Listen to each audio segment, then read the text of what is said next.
kung pwede daw yung mga discussion gawin natin sa English para maintindihan naman ng mga yung mga asa-asawa nila, sabay silang nanonood. So interpret yung kanilang asawa. So may nagsuggest baka pwede namang English naman. So yung ginawa ko sa mga susunod na video ko, in English ko siya para maintindihan tayo globally. So, yung topic natin related sa biodiesel. So, ano ba yung biodiesel? Ano ba yung mga benefits nito? Saan ba nanggagaling yung biodiesel?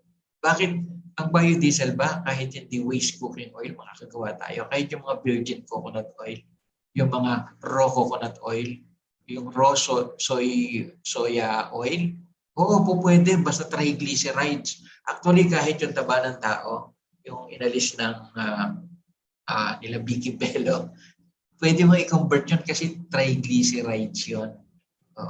So, ipakita ko sa inyo yung susunod na video. Share natin ito.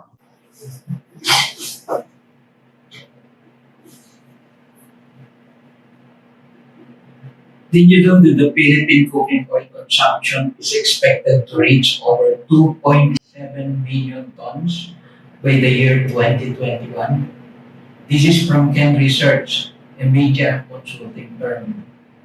After using it, have you ever thought of what happens to the oil that remains in our pans? Where does the 2 million tons, remember this is tons, 1,000 kilogram per tons, or of used cooking oil go?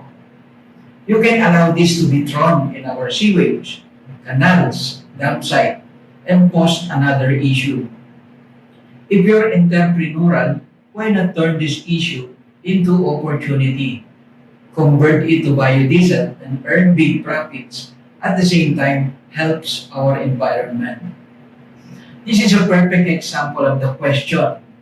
Are you a contributor to the problem or part of the solution?